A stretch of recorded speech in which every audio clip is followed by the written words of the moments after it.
Deep within the archives of European folklore research lies a case file that challenges everything scholars believed about the origins of fairy tales.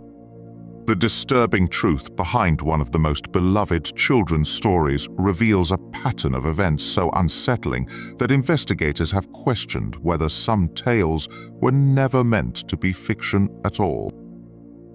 But before we explore this mystery, hit subscribe to stay in the loop. It was late autumn of 1812 when Jacob and Wilhelm Grimm first documented what would become known as Hansel and Gretel in the forests surrounding Steinau, Germany. The brothers had been collecting folk tales for their comprehensive study of Germanic oral traditions, but this particular story emerged under circumstances that remain classified within university archives to this day. The tale came to them through Dorothea Wiemann, an elderly woman from the village of Zweian who possessed an unusually detailed knowledge of local folklore. What the Grimm brothers initially dismissed as rustic superstition would later prove to contain elements that defied conventional explanation. Wiemann insisted the story originated from actual events that occurred in the dense Reinhardswald forest during the harsh winter of 1796. She claimed her own grandmother had witnessed the aftermath of what locals called the gingerbread house incident, though official records from that period remain mysteriously absent from regional archives. The woman described a cottage deep within the forest that appeared to be constructed from what resembled confectionery materials. Local hunters reported finding the structure on multiple occasions, though its exact location seemed to shift between sightings. The building measured approximately 12 feet in length and 8 feet in width, with walls that appeared to be made of a brown, cake-like substance and windows of what looked like crystallized sugar. More disturbing were the reports of children's voices emanating from the vicinity of the cottage, particularly during the coldest months when food was scarce throughout the region.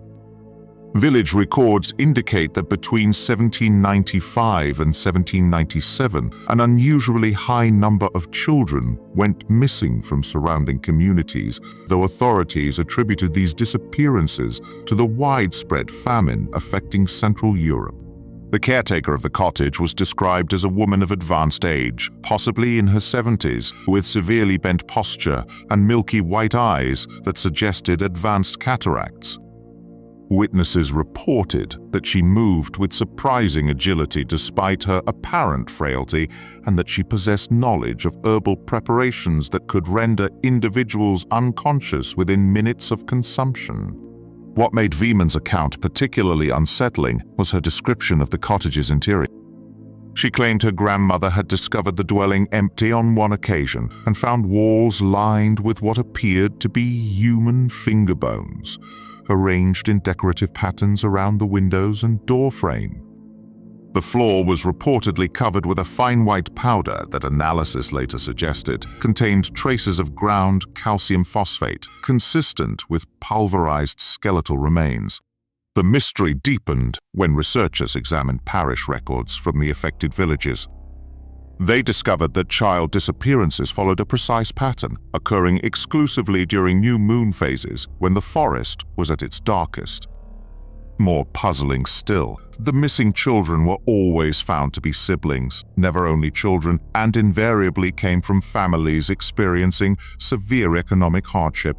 Local folklore spoke of a practice known as the forest offering, where desperate families would lead their children deep into the woods during times of famine, abandoning them to whatever fate awaited. The custom was said to be encouraged by a mysterious figure who visited struggling households, promising that children taken to the forest would find a better life with a benevolent guardian who lived in a house made of sweets. Investigation into the geological composition of the area revealed unusual properties in the soil surrounding the cottage's reported locations. Core samples contained elevated levels of sucrose and various organic compounds, typically associated with decomposing organic matter, but in concentrations that natural processes could not explain. The brothers Grimm documented several additional details that never appeared in their published version of the tale. Their private notes, discovered in university archives during the 1970s, described reports of a massive outdoor oven built from stones, arranged in a perfect circle, with evidence of frequent use despite the cottage's remote location.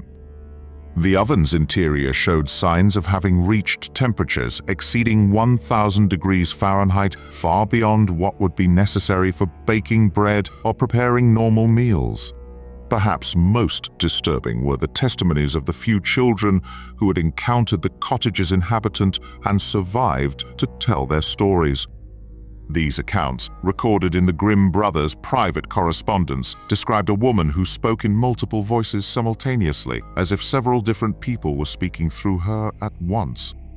The children reported that she knew intimate details about their families and personal lives, despite never having met them before. The woman allegedly possessed the ability to produce confectionery items that seemed to regenerate themselves overnight.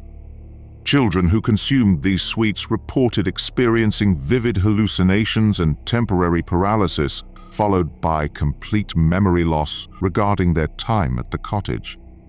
Medical examination of these children revealed unusual scarring patterns on their arms and legs, consistent with repeated small incisions made by a sharp blade.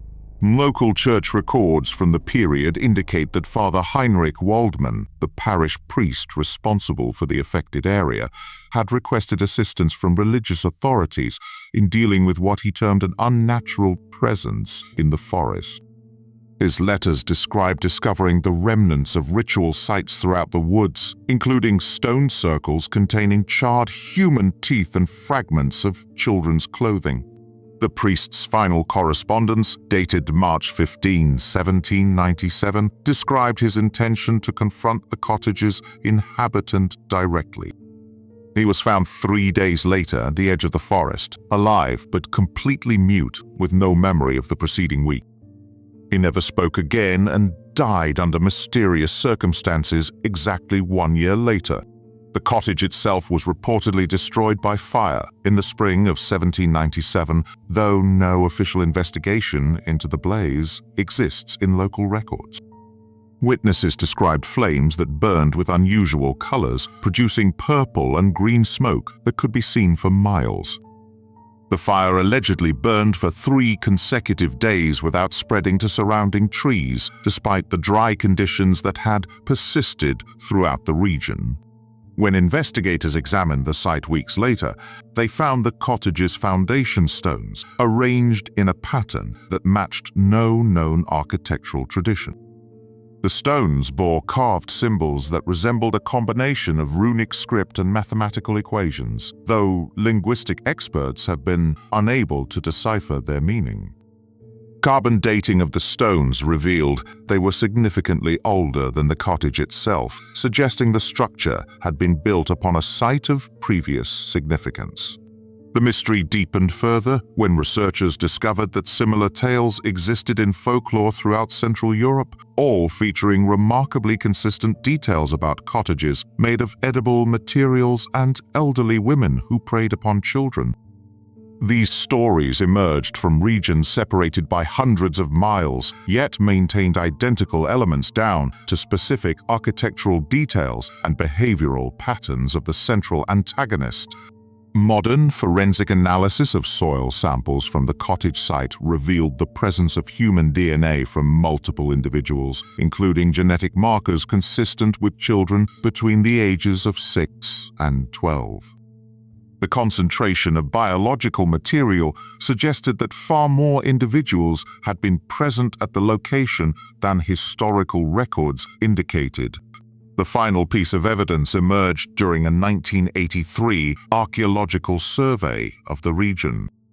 Researchers discovered a network of underground tunnels connecting the cottage site to locations throughout the surrounding forest.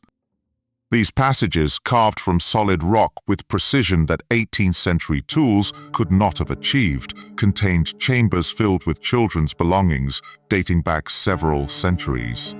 The tunnels led to a central chamber containing what appeared to be an altar constructed from human bones, surrounded by cooking implements and storage containers filled with a crystalline substance that chemical analysis identified as a complex mixture of refined sugar and unknown organic compounds.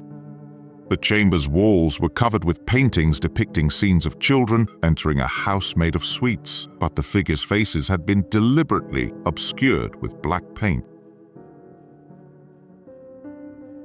What do you think really happened in those dark forests of 18th century Germany that inspired one of our most enduring fairy tales? Subscribe to uncover more disturbing truths hidden within the stories we thought we knew.